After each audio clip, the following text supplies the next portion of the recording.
Hello, Internet, and welcome to another episode of Experimental Cataclysm, the show where we talk about recent changes to the experimental version of Cataclysm Dark Days Ahead. In last week's show, we discussed the addition of the wintergreen plant and a player-crafted medication called wintergreen oil. I pointed out that I am naturally suspicious of herbal remedies, mostly because I've never used one in real life that actually did anything. And I also pointed out that the wintergreen oil, despite being from a plant that is compared to an aspirin-like chemical, gave a painkiller effect that was on the same level as codeine. This was definitely the thing that I got the most comments about last week, plenty of folks telling me that I'm wrong. Rather than rehash that discussion, you feel free to continue chewing on leaves. I'm going to stick to manufactured medications that actually work. And I mention this because it's unusual that I get so many comments about a specific thing, but also because there was a change relating to this over the last couple of weeks. The painkiller effect of wintergreen oil was reduced, and the PR was from another simulacrum, although NetSysFire did weigh in since they were the person who initially added those items. As I said when this was first implemented, it was the same painkiller effect as codeine, which is a pretty potent painkiller, whereas the wintergreen oil was literally made from you chopping up and boiling some leaves. Now, looking at the comments in this PR, it does seem that this is probably just a difficult thing to quantify. I don't really know how you're supposed to measure the effectiveness of a painkiller in terms of this game. Cataclysm uses tiered painkiller effects, but there are only three main types,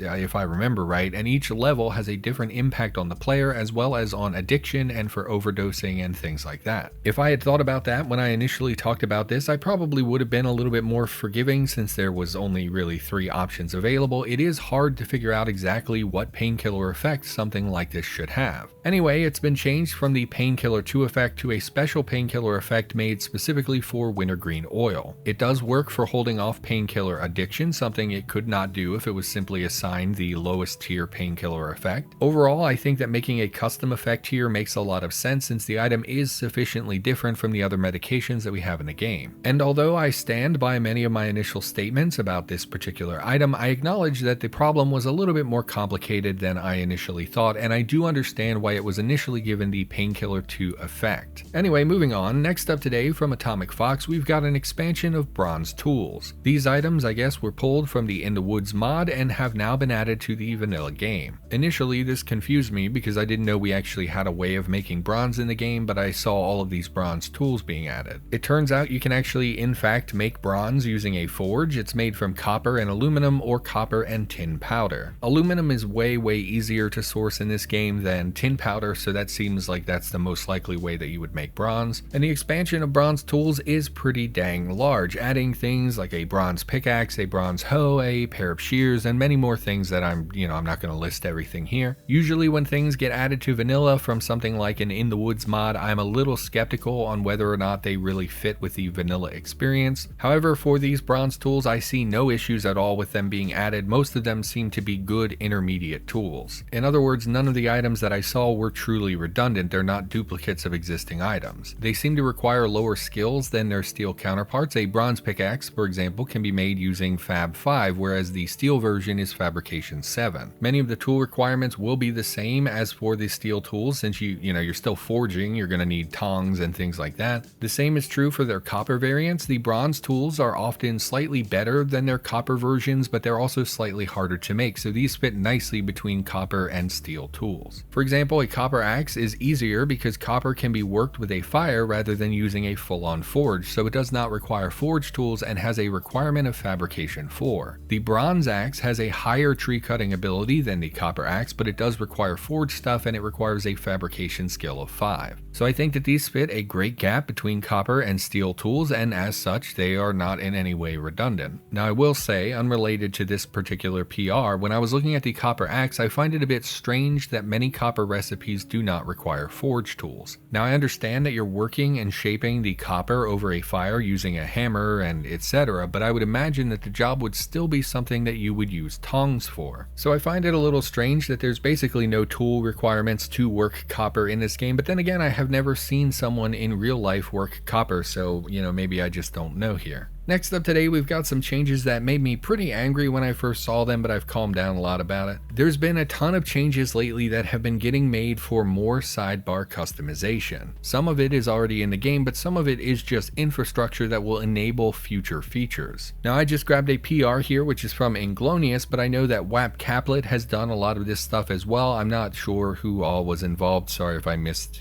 shouting someone out. Now, I was going to cover sidebars in their own video once everything was a little bit more fleshed out. The gist of it is that they have been adding widgets, I believe is the word that they use, that allow for much more customization of the sidebar in the game. However, at the moment, there's no way to customize this from inside of the game. You have to edit your game files, which is obviously something that your average player is not going to do. Because of that, I was going to wait until we got some sort of mechanism from inside of the game, some kind of menu where we could edit these things ourselves. Now, we do have an in-game sidebar menu where we can customize our sidebar, but it does not include all of these new features. They are still files only. So anyway, that's why we haven't talked about that, and probably will not actually talk about all of these features until we have a mechanism by which to edit those things inside of the game. And I assume that there will be something to let us do it from within the game at some point, because if you force us to edit files, that's actually like really poorly designed. So I can't imagine that that's what they want. But anyway, let's talk about some of the issues I've noticed that have been cropping up with sidebars recently. So first up, I actually made an issue on the GitHub last week about an issue I was having with the sidebar pop-outs. I don't know if that's the word for it, but that's what I'm going to call them. Basically, if you enter the peek menu, the sidebar is vacant of most information, but it's so long that it actually covers up your minimap. Now, we actually had this issue several years ago. When you would peek, the minimap would disappear, and it was eventually decided that the minimap was valuable and it would be displayed while you were peeking. There's no reason for this bar to be so huge.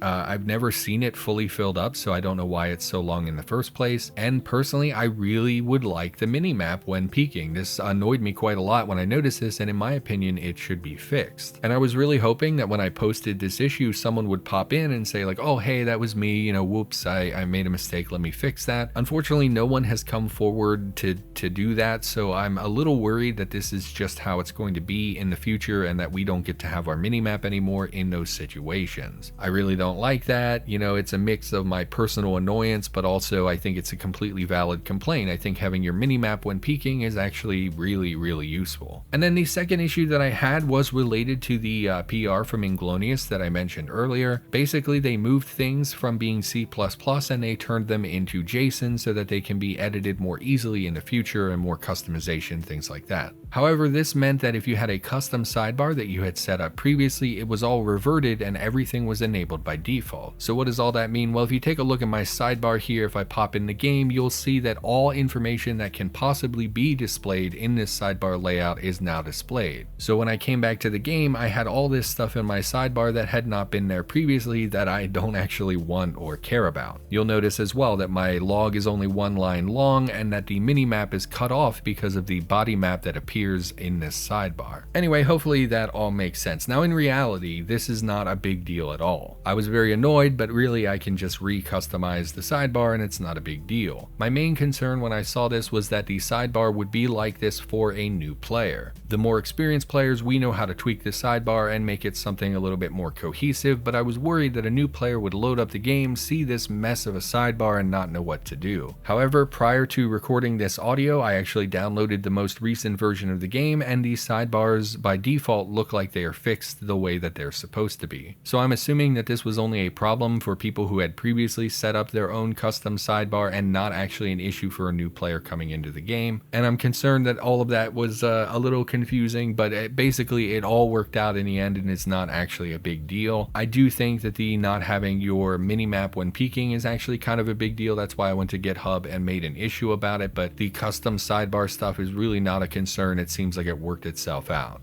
Alright, so I have to re-record this section. That might be why this video is a day late. Recently, there was a change regarding meta progression in Cataclysm. This enabled us to lock certain scenarios or professions behind progress in the game so that new players could unlock more advanced and difficult starts as they played the game more and more. And I thought that's all there was to this. To me, this is a good thing. I saw this and thought, oh, that's actually pretty neat. I like progression in games, and you can easily disable this if you want to using the debug menu. However, alas, I then read the comments in this PR and was shocked by the absolute show and knew that I wanted to address some of these things specifically, hence this rewrite. So first of all, let's talk about the change, I guess. As I said, there was a lot of infrastructure that made it so that various things in the game could be unlocked as you play the game more. For instance, a lab scenario starting you in a lab finale would be locked until you found a lab finale in another playthrough. There was a second PR that made it so that summer year 2 starts and the winter year 1 start were locked until you had survived in the game for at least 1 month. Now, as far as I can tell, there were not very many things in these PRs that actually became locked. A lot of this was infrastructure so that they could add more progression stuff in the future. This could also be enabled per world, so if you wanted to start like a new save, quote unquote, and unlock things again, you could actually do that. And we have the ability to permanently disable this feature if we want to. This is handy because I've played an absolute ton of this game over the years and I really don't want to have to do everything all over again to unlock all of the scenarios. So you do have the ability to opt out of this progression. New players get the fun of unlocking things as they play, and instead of picking hard-ass starts and being miserable and then quitting the game, they are now somewhat forced to start with easier scenarios. To me, all of this sounds like upside. Now, I understand that from an experienced player's lens of the game, you would view this as a chore or an annoyance, but it can easily be disabled. I also understand from a developer perspective, if you're building the game in order to test changes, you obviously don't want to have to progress through the game in order to test something. You need a fast and easy way to circumvent progression. That was the first thing I did for testing stuff in this video. I disabled it so that I had access to everything. I need that access in order to test changes as they come to the game. So literally, there's nothing to complain about here. Like literally, what are you complaining about? You can hit a few buttons and disable this feature. You can open the debug menu, you will select game, and then you will select unlock all progression. Now, I read through the comments in this PR and I fundamentally do not understand why everyone was so against this change. It was stated very early on that this could be disabled, so I don't understand why people were complaining about it when we always were going to have some infrastructure to just completely disable the feature. I do not understand these perspectives because you can just disable it. It takes literally about 4 seconds to turn this off. It was incredibly discouraging to see so many people who regularly contribute to the game be so blind to the actual appeal of this for other players. Moreover, there is one comment in particular from a dev that I find completely out of line. I was going to address their arguments one by one, but literally they have no argument. This is a great example of experienced players who just fundamentally do not understand that this change is not for them. This is for mostly new people who come to the game and want that sense of progression as they play. So yeah, okay, that's that's enough of this. Bombastic Slacks, by the way, good PR, bro. I like it a lot, and I know that many players in the future will see benefit in this, even if experienced players are shouting their annoyance. I'm happy to see this come to the game. I invite all of the angry, hateful people to go ahead and complain about me in my comments on this video. It makes it easier to ban you. And let's just pop back to the rest of the video now, where I'm notably less disappointed.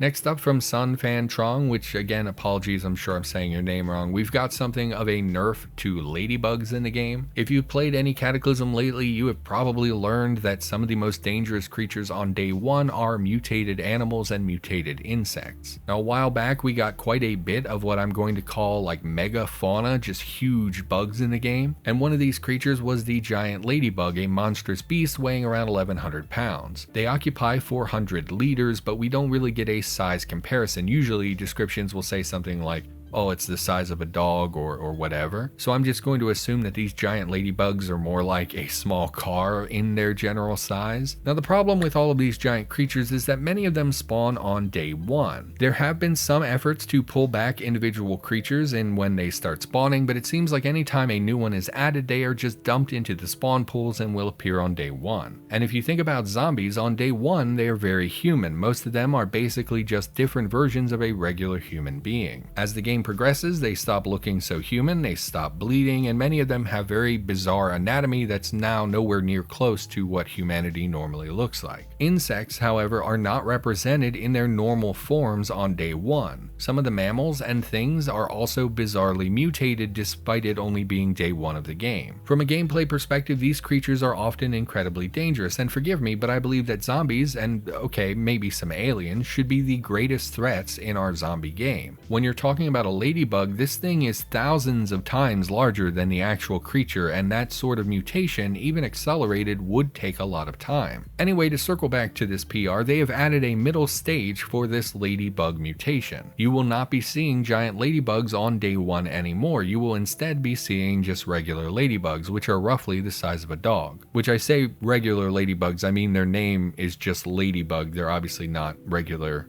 ladybugs when they're the size of a large dog. Now, I personally think that mutated animals should be rare on day 1, but I recognize that that may not be the desire of the dev team based on what we've seen so far. Having this middle ground is at least something of a compromise. Instead of having a, minivan-sized ladybug, now we have a dog-sized ladybug. The ladybugs are considerably weaker than their giant family members, which makes sense for something that is roughly 1/8 the size. It looks like all of their information was cut in half. It's half as much damage, half as much armor, etc, etc. The exception here is the melee skill, which remains at 6, and their dodge skill is 2 instead of 1 for the giant ladybug. Not much else for me to say about this. I'd love to see this trend continue with other insects in the game. Reducing enemy gigantism on day 1 and having it be a gradual growth over time would be better game design in my personal opinion. Next up today, we've got some chemistry related expansions, and to be frank, I don't know how to talk about them. You've probably noticed that I'm not the smartest guy in the world, and frankly, chemistry is one of those areas that is well outside of my expertise. So when I look at a PR like this and I see sentences like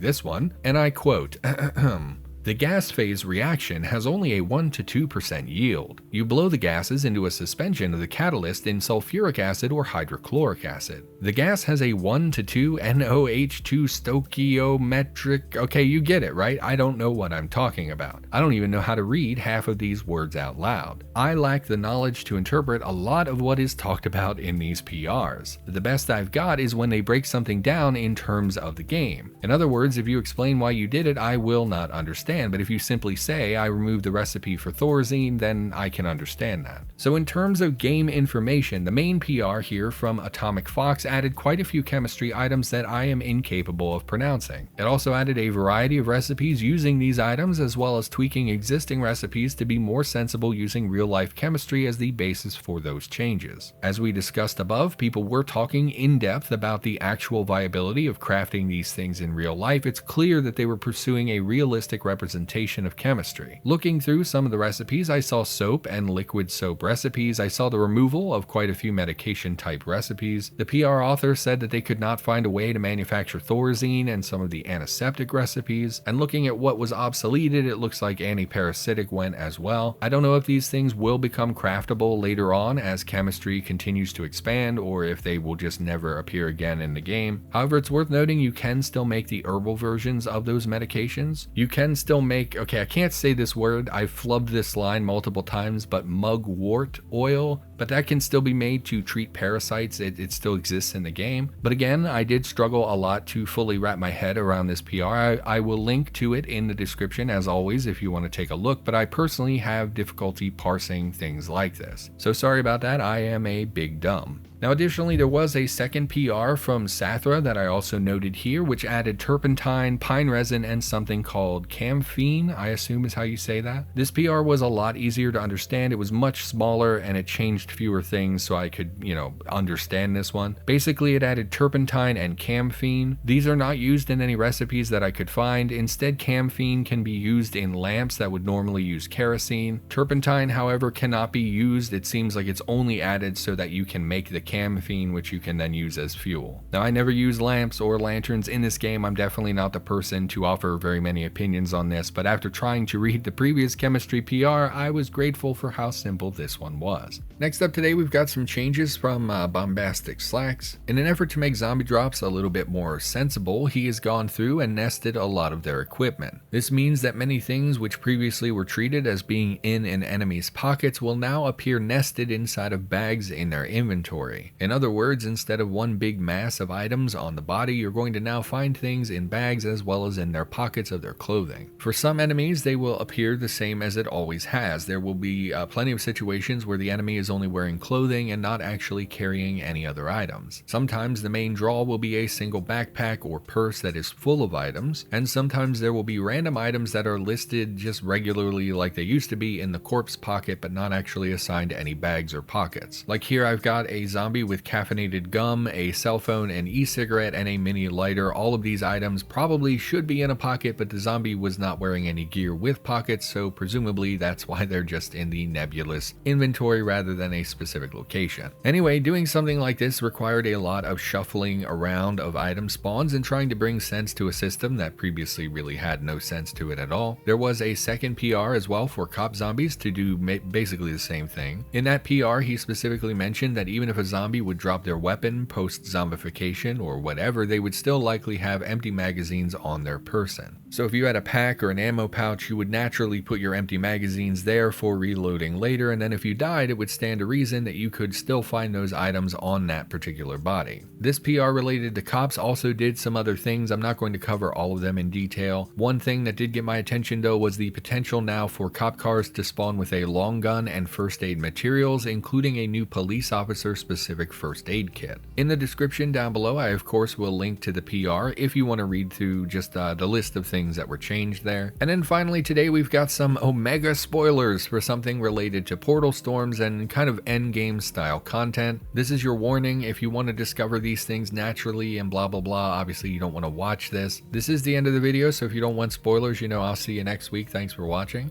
And while we were going over that, hopefully I've put some cute animal on the screen or something to distract you. Isn't that great, folks? Isn't it? It's so cute. Okay, let's move on to the spoilers. So this PR is from Ramza, and it adds an endgame style location referred to as a portal storm dungeon. So just to look at the PR here, it says it adds a spawn for a portal dungeon and a mission to go find it. It looks like this is given to you at the start of a portal storm, but as I was debug testing, I could not get this to pop up when the storm started. So I assume that because I was doing it through the debug menu, it just did not work. I'm not sure, maybe I misunderstood how you get this mission in the first place. This mission says, quote, "You could find this place upside down, dizzy, and blindfolded. Its presence is too altered to allow the mercy of ignorance." Now, while I personally think that most things related to portal storms would be pretty cryptic and confusing, I think this mission provides basically no information to the player and is entirely too vague. And again, I could not get this mission to actually appear for me, so I don't know exactly what it does. I believe it just points you to the entrance of the dungeon, and this is a teleporter. When you enter it, you are transported into the dungeon. There are enemies here, but I'm not really going to cover the enemies. That's not really the point of this. Mostly this is just a big room that has a lot of corridors. These also change constantly, so walls will appear and disappear as you go, but overall it's just a big box. As you progress through, you will find something called a swirling vortex. There are several of these on most levels, and entering it will put you back at the entrance, advancing you to the next tier of the dungeon. These all appear identically, but you are incrementing as you progress. You then will repeat the process looking for that swirling vortex, and each bit of progress will add more enemy spawns. Eventually you will instead choose to use the exit. This is located at the start of every level, and when you leave you will be given a reward based on how far you progress through the dungeon. Currently there are only 3 rewards. The first is that you will get a bonus to your dexterity for 4 days. Second, you can receive an item that according to the PR gives you a brief respite from danger. And third, you will quote have a shadow summon that usually respawns on its death. This whole thing is a bit confusing. The item in particular that says it gives you a brief respite from danger, I don't understand it. Basically, it's called an escape stone and it is a consumable. When I used it, it put me in a small walled in area. There's nothing here for you to find. And I stayed there for about 3 minutes before I was teleported back to wherever I had activated the stone. So I guess the idea here is that it's supposed to be literally an escape item. You use it and it takes you somewhere else. The problem is that it only takes you away for 3 minutes and it doesn't really do anything that is at all beneficial to the character. I don't really understand the point of this. In 99% of combat circumstances where you would want to run away, it would just bring you back to that exact same problem that you left behind. The only time I can think that this would actually be useful is if you were bleeding out in combat, you had enemies around you, so you would pop this item, and then when you were in some relative amount of safety, you would apply hemostatic powder in your little bubble before you return to the fight fight and continued going. However, to be honest, I just don't see value in this. For like the huge vast majority of circumstances, this provides you with nothing, in my opinion. As for the spawning a shadow summon, well, I hate to say this, but the AI in this game for pets is pretty terrible. If you've played Cataclysm at all and done any kind of summoning, you know that they just wander off and get into fights. I couldn't even get this reward to trigger in all of my testing, so I have no idea what it actually does or how beneficial this creature is. So in my opinion, the best reward out of all of these is the Dex bonus, which is honestly not even